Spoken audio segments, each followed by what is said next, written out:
प्यारे दोस्तों, आप सभी का स्वागत है आपके अपने YouTube चैनल एम क्लासेज पर। आज का ये वीडियो झारखंड बोर्ड परीक्षा 2024 में देने वाले बच्चों के लिए काफी ज्यादा महत्वपूर्ण होने वाली है। आज हम इस वीडियो के अंदर आप सभी को क्लास 12th फिजिक्स का एक इम्पोर्टेंट 5 मार्क्स का डेरिवेशन क्वेश्चन करवाने वाले हैं। यही क्वेश्चन आपके एग्जाम में आएगा। यदि आपका भी सपना है दोस्तों फिजिक्स के अंदर 95 प्लस नंबर लाने का, तो आज से ही आप हमारे चैनल के साथ जुड़ जाइए बच्चों। हम आपके सपने को पूरा करवा कर रहेंगे और बच्चों गारंटी है 100% यही क्वेश्चन आपको एग्जाम में देखने को मिलेगा। क्लासों की अपडेट और क्लासों का पीडीएफ पाने के लिए आप हमें 9024796410 पर आप हमें व्हाट्सएप मैसेज कर दीजिए। इस नंबर पर हम आपको ग्रुप के अंदर ऐड कर देंगे। वहां पर सारी इंफॉर्मेशन और वीडियो का पीडीएफ बच्चों प्रोवाइड करवाया जाता है। क्लास स्टार्ट करते हैं और देखते हैं आज हम कौन सी डेरिवेशन करने वाले हैं। तो क्वेश्चन आप सभी के सामने है। दोनों वीडियो में हम क्वेश्चन को कवर करेंगे, चाहे आप हिंदी मीडियम के बच्चे हो चाहे आपके इंग्लिश मीडियम के बच्चे क्यों ना हो। देखिए क्वेश्चन क्या है। सबसे पहले हम डिस्कस करेंगे इंग्लिश मीडियम में, फिर हम डिस्कस करेंगे हिंदी मीडियम में। देखिए क्या है question. Drive and expression of for electric field intensity at a point due to an infinitely long uniform charge strength with the help of Gauss law drawing necessary diagram। Draw करना है आपको necessary diagram, जो आपको जरूरत है जिस diagram की आवश्यक है वो आपको बनाना है। अब बात करते हैं हिंदी मीडियम में। आपसे कह रहा है गाउस के नियम की सहायता से अनंत लंबाई के एक समान आवेशित सीधे तार के कारण किसी बिंदु पर विद्युत क्षेत्र की तीव्रता का व्यंजक प्राप्त कीजिए। आवश्यक चित्र भी आपको बनाना है। तो देखिए सबसे पहले आपको एक डायग्राम बनाना होगा। ये आपका एक अनंत लंबाई का चालक तार है जिसकी लंबाई क्या मानी है बच्चों, हमने L लंबाई इसकी मानी है। अब हम गाउस के नियम के अनुप्रयोग से इस क्वेश्चन को सोल्व कर रहे हैं, तो हमें क्या मानना होगा, एक गाउसीय परिपथ की कल्पना करनी होगी। तो मैंने क्या करा, इस चालक तार को कौन बंद कर सकता है, एक बेलन बंद कर सकता है। तो एक बेलन की हमने क्या कर ली, कल्पना कर ली। और इस बेलन की त्रिज्या क्या है, R है। तो ये आपका एक बेलन हो गया। अब आपको इस बेलन के 3 भाग नजर आ रहे होंगे। कौन कौन से में, S1, S2 और S3। यानी कि हम इस बेलन को 3 भागों में तोड़ सकते हैं। 2 भाग तो हमारे कौन से हो जाएंगे, वृत्ताकार, एक भाग हो जाएगा हमारा वक्राकार। राइट। अब देखो जब आप सीधे तार के कारण विद्युत क्षेत्र की दिशा निकालते हो, इलेक्ट्रिक फील्ड की डायरेक्शन निकालते हो, तो वो हमेशा इधर की तरफ आएगी। यदि आप पॉइंट इधर की तरफ लेते हो तो, यदि आपने पॉइंट इधर की तरफ लिया तो कंडक्टर से जो इलेक्ट्रिक फील्ड है जो हमारा, उसकी जो डायरेक्शन होगी वो इधर की तरफ हो जाएगी। बट हम इधर की तरफ मान के चल रहे हैं, तो ये हमारे इलेक्ट्रिक फील्ड की क्या है, डायरेक्शन है। ये हमारा S1 पृष्ठ है, ये हमारा S3 पृष्ठ है, ये हमारा S2 सरफेस है। तो बात करते हैं S1 सरफेस के लिए, तो E वेक्टर की डायरेक्शन यहां है। अब बात करते हैं इसके क्षेत्रफल सदिश की। किसकी बात करेंगे, क्षेत्रफल सदिश की। एरिया डायरेक्शन की बात करने वाले हैं। तो इसका जो ds वेक्टर है, ds1 वेक्टर, चाहे आप इस d को बच्चों हटा सकते हो। तो S1 वेक्टर क्या है आपका, ऊपर की तरफ है। याद रखिएगा जो आपका क्षेत्रफल सदिश होता है वो हमेशा क्या होता है, लंबवत होता है।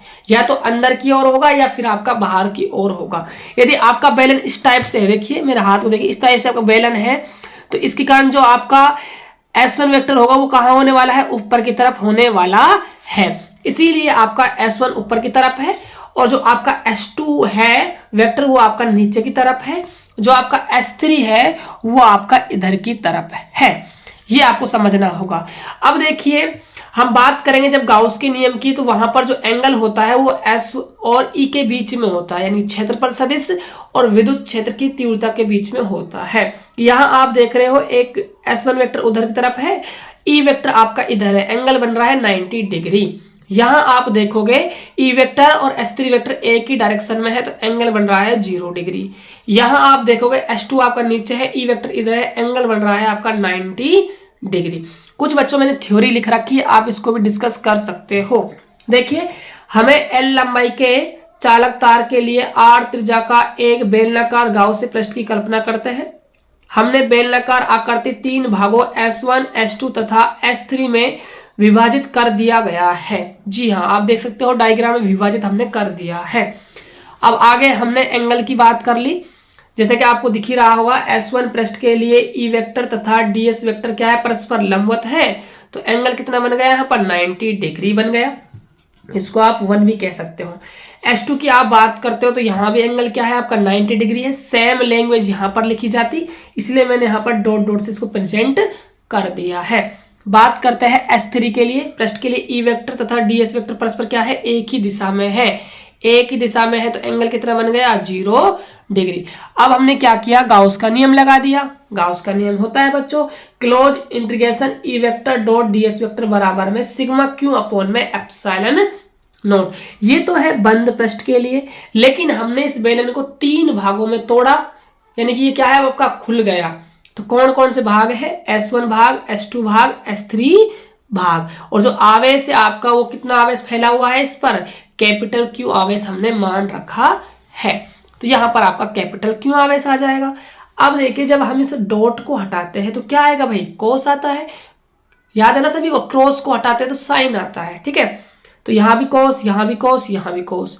अब देखिए ध्यान से, S1 पृष्ठ के लिए जो एंगल बन रहा है वो कितना है आपका, 90 डिग्री, 90 जमाया।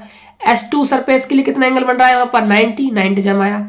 और S3 जो वक्राकार पृष्ठ है वहां एंगल कितना बन रहा है E और DS के बीच में, 0 डिग्री। तो यहाँ पर हमने 0 डिग्री जमा दिया। अब देखिए cos 90 की वैल्यू होती है 0 और cos 0 की वैल्यू होती है 1। तो यहाँ हमने मान पुट कर दिया। अब देखिए आगे कैसे आपको सोल्व करना है। तो यहां भी आपका 0 आ जाएगा, यहां भी आपका 0 आ जाएगा और cos 0 का मान 1 हो जाएगा, वहां EDS बचेगा। E को हमने बाहर निकाल लिया। अब हमें समाकलन करना है DS का। DS क्या है आपका, क्षेत्रफल, यानी कि हमें DS क्षेत्रफल वाले सभी अल्पांशों को जोड़ना होगा। तो देखिए, जब भी मैं आप सभी को बता दूं, देखिए डायग्राम को एक बार हम देखते हैं, फिर आपको हम समझाने का पूरा बच्चों प्रयास करेंगे और आपको ध्यान से समझना है।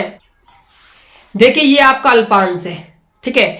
अब इन सभी अल्पांशों को यदि आप जोड़ देते हो तो क्या बन जाएगा, ये आपका वक्राकार पृष्ठ बन जाएगा भैया। अरे हाँ या ना, इन सभी अल्पांशों को मैं जोड़ देता हूं तो जो बेलन है उसका क्या बन जाएगा, वक्राकार पृष्ठ बन जाएगा।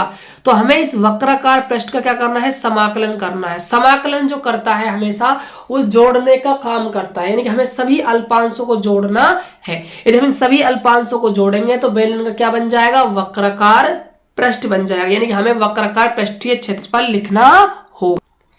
तो देख सकते हो आप, मैंने लिखा है बेलन का वक्र पृष्ठीय क्षेत्रफल कितना होता है, 2 पाई r h होता है। लेकिन जो हाइट है बेलन की वो तार की लंबाई के बराबर है, इसलिए h के स्थान पर क्या रख दिया हमने, l को जमा दिया। यहां आपका l आ जाएगा। तो E गुणा में 2 पाई r l बराबर Q अपॉन एप्सिलॉन नोट। फिर हमने क्या किया, 2 पाई r l का यहाँ पर डिवाइड कर दिया, ठीक है। डिवाइड करने के बाद आप देखिए Q बटा में L, Q बटा में L आपको देखना है, एप्सिलॉन नोट को मत देखिए बच्चों, ये गलती से हो गया है। Q अपॉन L को आपको देखना है। ये आपका है रेखीय आवेश घनत्व। फॉर्मूला होता है लैम्बडा बराबर Q अपॉन में L। तो यहां हमने लैम्बडा को पुटअप कर दिया। तो लैम्बडा बराबर E बराबर लैम्बडा अपॉन में 2 पाई एप्सिलॉन नोट R। तो यहां आप देख सकते हो। फिर हमने क्या किया, ऊपर नीचे यानी अंश और हर को हमने 2 से मल्टीप्लाई कर दिया। मल्टीप्लाई करने से हमें क्या फायदा हुआ, यहां आप देख सकते हो 1 अपॉन में 4 पाई एप्सिलॉन नोट आपका क्या बन जाएगा, के। तो यहां पर हो जाएगा 2 के लैम्बडा बटे में r। ये बच्चों आपका फॉर्मूला निकल कर आ जाता है। अनंत लंबाई के चालक तार के कारण विद्युत क्षेत्र की तीव्रता किसकी सहायता से, गाउस के नियम की सहायता से।